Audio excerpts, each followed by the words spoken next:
combat is the most complex part of the JRAS role-playing system. I've been trying to simplify it. I think my players want me to simplify it somewhat because it is rather involved and it does take a long time sometimes to get through combat. It's pretty old way of doing combat as far as, you know, most of it was created when the role-playing system was first created 30 years ago or so. So it certainly could use a tune-up, but we're still using it this way and will continue to at least for a little while, so might as well get into it. So combat is a competition of skills. When you go up against an enemy, one attacks first and the other defends. And then the other attacks and then the other defends. So let's say that Marshall Emerson here is going up against a bad guy, and the bad guy pulls a gun on him, and they decide they want to fight. They're going to have a good old gunfight. Now, this is Steampunk Supers, so the guns here are black powder pistols for the most part, and those only have one shot before you reload them, and that takes forever. So they each get one shot, and then they have to pull swords or knives or use their fists or something like that. So we'll go ahead and kind of emulate what's happening during a battle. So it's decided they're going to fight. So I'll have them roll initiative. So Emerson's initiative here is 15. And usually bad guys, if they're not terribly experienced, I give them between, usually a 13 and a 15 initiative. I'll go ahead and give this guy a 15. So we'll say Emerson rolls a 14, so he made his initiative by 1, and the bad guy rolls a 10, so the bad guy made his initiative by 5. So bad guy gets to go first. So we'll say the bad guy has a gun skill, Emerson's is 18. We'll say the bad guy has a gun skill of 16. That sounds pretty fair. So he goes first. He shoots. And he gets a 10. So he made his roll. He made his roll by 6.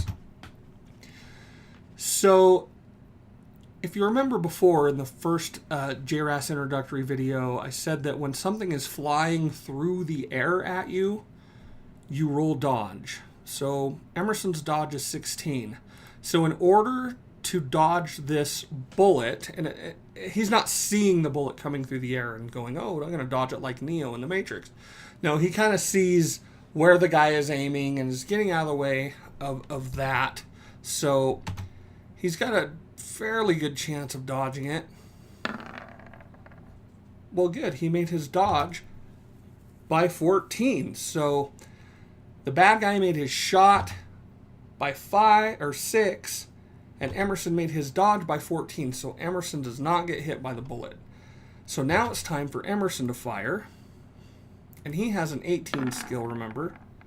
And he rolls a 1, which is an automatic success. And remember that when you roll a 1, you also get that 1 extra point added, so he actually made his roll by 18. Now the bad guy has to dodge. And we'll give the bad guy a 15 dodge. But remember, in order to defeat an automatic success, you have to get an automatic success yourself, and you have to be the defender. Now, he is the defender because he's the one dodging. So the only way he can dodge this bullet is to roll a 1. Oh, so close. So that did not happen. He has just been hit by 18 points of damage. Sorry, not 18 points of damage. He got hit by 18 points from Emerson. So remember that magic number 18 that Emerson made it by. We'll just go ahead and put it right over here so we remember. So now we got to figure out where on the bad guy's body did Emerson hit. Emerson's a good shot, but in the thick of battle, there's adrenaline, and these guns aren't very accurate. So it's kind of a random determination of initially where the bullet would hit. And remember that because it's pretty important. So I have Emerson roll hit location. Actually, no, I'm sorry. The Game Master rolls hit location because it's funner for the Game Master that way. And he rolls a 3. Now I have this nifty little chart of mine. I haven't published this yet, but it's not like secret or anything. A 3 is chest, so he hit the guy in the chest, which is a great shot.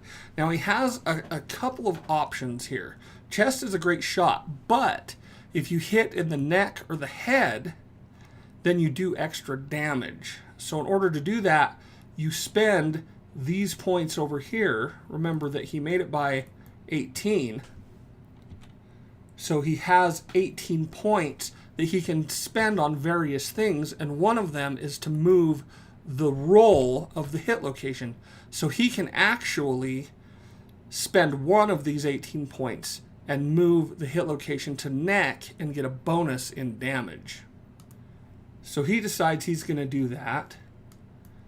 And so now he hit in the neck and he has 17 points left to spend on various things.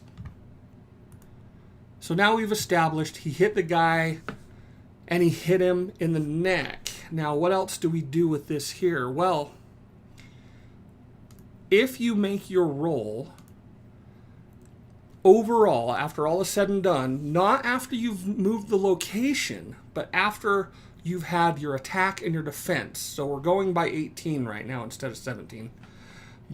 If you make that by 10 or better, it's considered a critical hit. And that does even more damage if you hit in the neck or the head.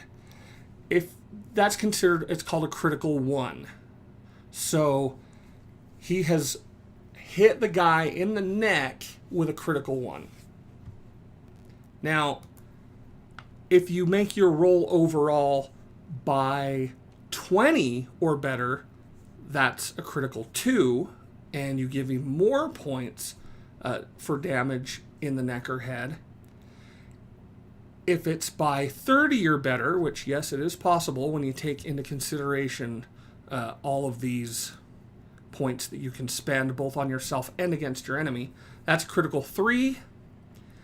And if you make it by 40 or better, and yes, that is still possible, and let me show you an example of that. Over here we have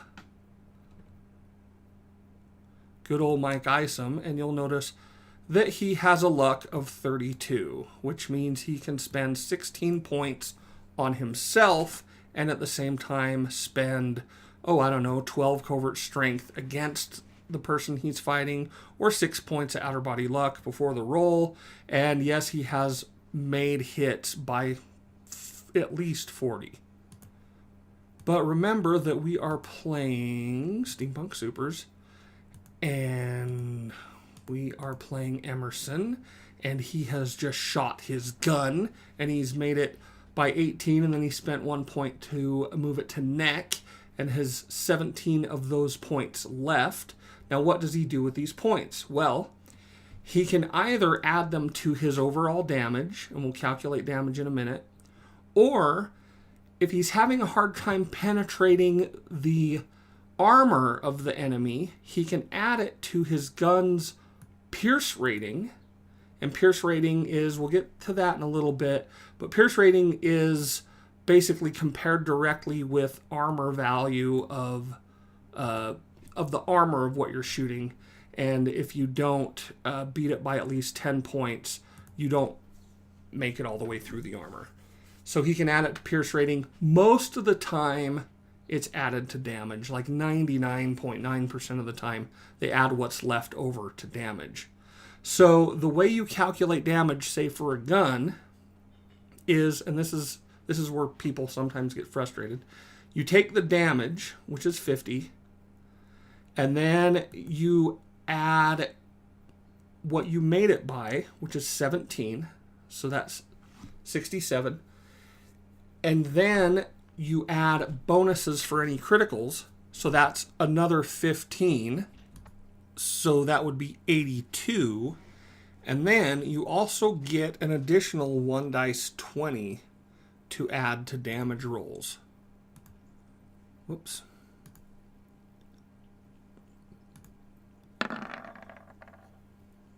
Okay, so that would be 93 total points of damage. So what do we do with this damage? Well, it's 93 total points of damage in the neck. That's a lot of damage, and it's a very bad place to be hit. So now we need to figure out if there's any armor that helped protect the person who got shot. I'm going to say that they're probably wearing, leather type armor, maybe a jacket or a vest or something like that. I don't think it would cover the neck. But just for argument's sake, to kind of get into armor, let's say that it did. Let's say that they were wearing, a leather turtleneck. Who knows? So what you would do is you would see if the armor value of whatever armor is higher than the pierce rating, and in this case it is not. If the armor value is higher than the pierce rating, then nothing gets through, absolutely nothing. But in this case it actually does get through. If the armor value is equal to the pierce rating, then it's diminishing the damage that is done by half. And if the pierce rating is over 10 more than the armor value, which in this case it is, so 20 or higher, then full damage is done through the armor minus absorption.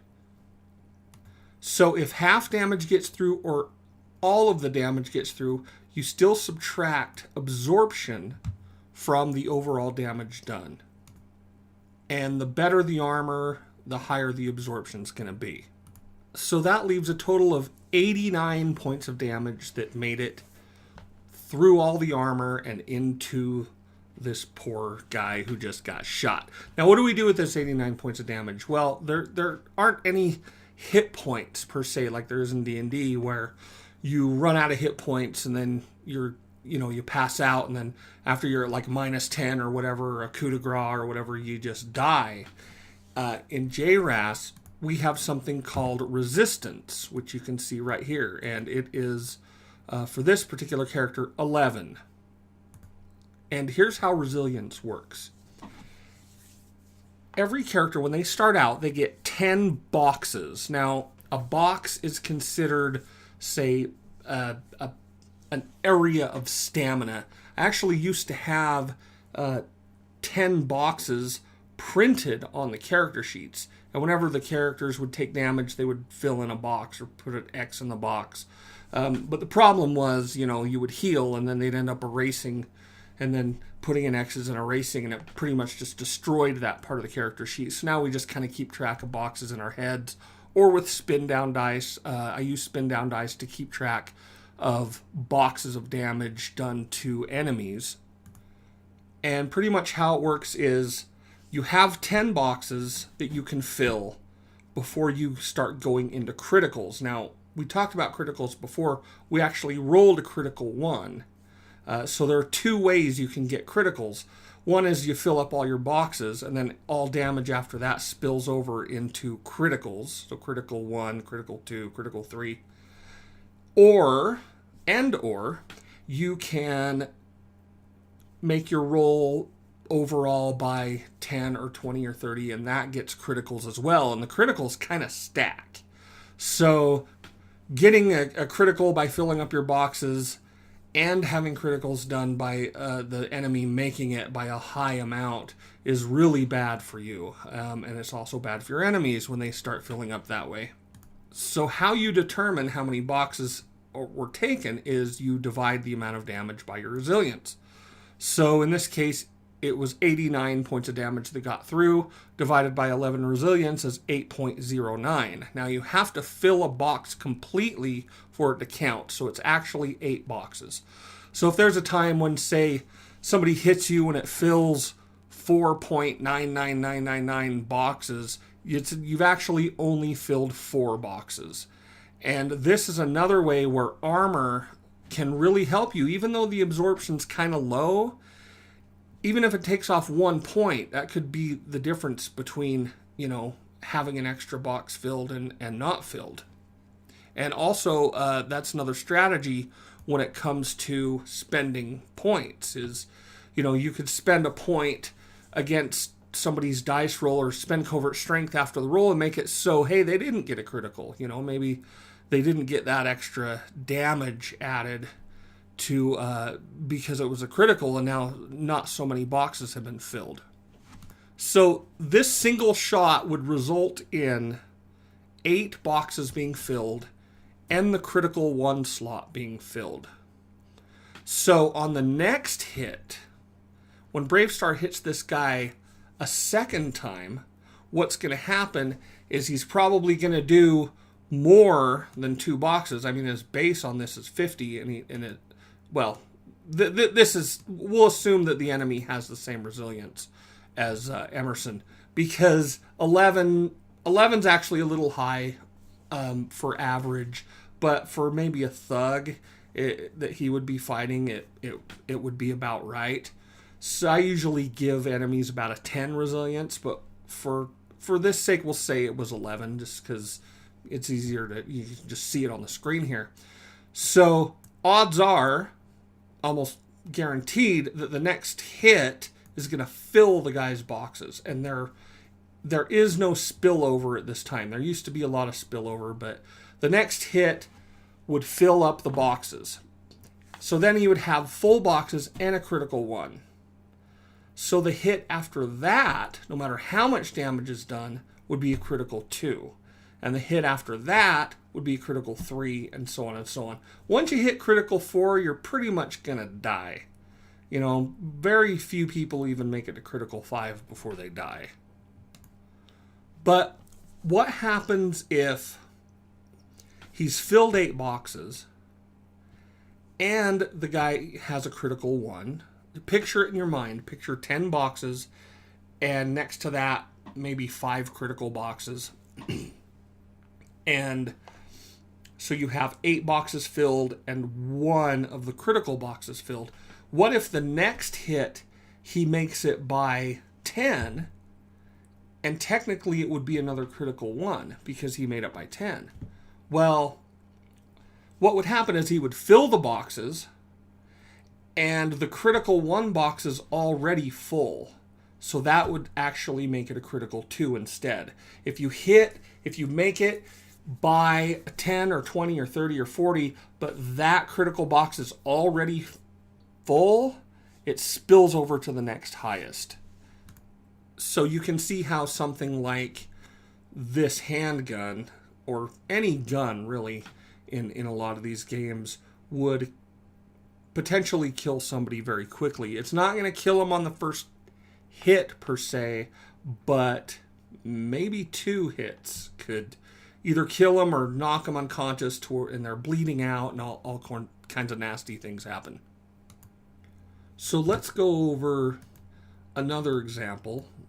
Let's say they're both out of ammunition. They meet up with each other. They're both out of ammunition, and so now they're going to use blades. So we have Emerson here, who has a longsword that does 25 damage.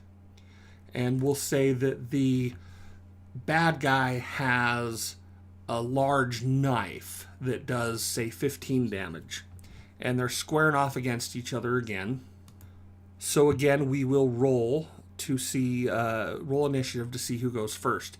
So Emerson rolls an 8. Oh, that was almost a 20. That would have been very bad. So he made his initiative by 7. And we'll give the other guy a 15 initiative. and he only made it by 2. So Emerson gets initiative on this one, and he swings first. So his sword skill is not great, it's 13. So he rolls, and he makes it to the point. He still hits, provided the other guy fails his defense roll. And we'll give the other guy 13 also in knife. So he's using his knife to block. And he missed. So Emerson hit the guy, but there's no points left over. But he still did damage, and that's a good thing. You know, damage is damage. So now we calculate damage by taking...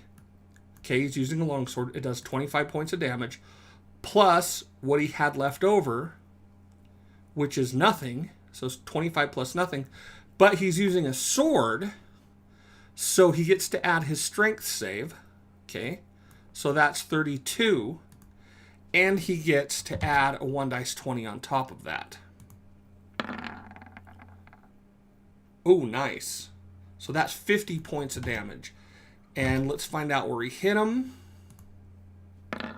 50 points of damage in the 12, which is going to be abdomen. 12 is abdomen. So he doesn't have any points left over from the hit, so he can't move it anywhere. He has to keep abdomen, and that's okay. You know, it's not a big deal hitting abdomen as opposed to somewhere else, especially at the beginning. At the beginning, you're really just trying to fill boxes, and we'll say that no boxes are filled for either person. So he hit by 50. In the abdomen, the guy has on a leather coat, so it absorbs 4. Okay, so that's 46. The armor value is not good enough to deflect a longsword. So we stay with 46 divided by 11 is 4 boxes, because 11 times 4 is 44. So if he would have been able to reduce the damage by 3 more points, he would have taken 3 boxes instead of 4, and he would have been, you know, in a little bit better shape after the one hit. But since it was a standard hit, he didn't make it by enough to make it a critical. He didn't fill more than 4 boxes, so no critical there. The other guy's okay. He's got a slice in him, you know, kind of hurt. He's bleeding a little bit, but he's okay, and he can attack back. It's only when you get a critical that something bad could happen, such as a pain modifier. If you get hit in the abdomen, or, you know, you get hit in the leg and maybe a bone breaks or something, there's tables that the game master rolls against, and they're really weird, and I'm not going to show them right now, but whenever there's a critical, there's a chance that something bad could happen, depending on where they were hit. So in the abdomen, you can get pain modifiers, and that takes away from your attack. You actually, for your attack and defense, everything you do is at a minus because you're in pain. If you get hit in the head, you can be stunned or knocked out. If you get hit in the neck and it's critical, you could start bleeding out, and then you've only got a little bit of time before you bleed out and die. So even though it might not be a knockout, or it might not be a stun, you still want to get out of the fight and go get medical attention. But in this case, it was a regular hit. It did 4 boxes, and it's really not going to do anything more than anger the guy. So he gets to attack back. His skill is 15. And now he made it to the point. So now Emerson rolls his defense, and he made it by 3. So the guy missed. Emerson successfully blocked. It doesn't matter that he made his defense by 3 points. Those points don't go anywhere or do anything special. So this combat continues back and forth until criticals start happening. And once criticals start happening, then we roll versus on those tables for criticals versus pain modifiers and possibly bleeding out or being stunned or knocked out or even outright killed. If you get up into the critical 3, 4, 5, you or whoever's being hurt is in serious danger of being killed at that point.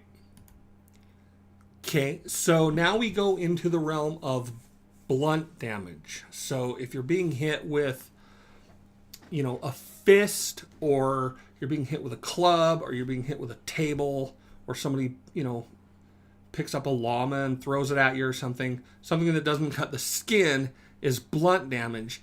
And you also have 10 blunt boxes. So imagine 10 boxes that say blunt next to them, and under that you have 10 boxes that are normal damage. And, blunt boxes fill up just like regular boxes do, but it's only for blunt damage. And again, once your blunt boxes fill up, they spill over, and now real damage is being done. And when your blunt boxes fill up, you're in danger of being knocked out, or again, pain modifiers, that kind of thing, because you're so battered. So for instance, let's say, Emerson has, he's out of ammo and his sword is broken. Now he's got some brass knuckles, that he can start using, and he's got the brawling skill, and his brawling skill is actually really high. It's a 19. So let's say now he wants to, start punching people and doing damage that way. So he would roll versus his 19. The other person would roll based on any melee skill they have. If he's got a knife and he's got a knife skill, he can certainly use that to defend himself against a fist. Or if he has a sword and it's a sword, he's got the sword skill, he can certainly use a sword to defend himself against a fist, or even brass knuckles in this case. And, those are the kind of like detail rules. Can you use your gun skill if somebody's attacking you with a fist?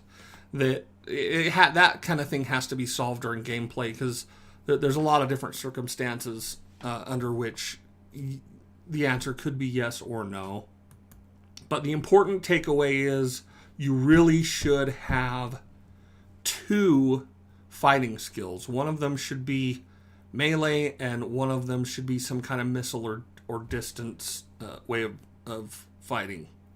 Because it really sucks when you're, hiding behind a log or something, and the other person's shooting at you with a gun or shooting at you with arrows, and you can't fire back.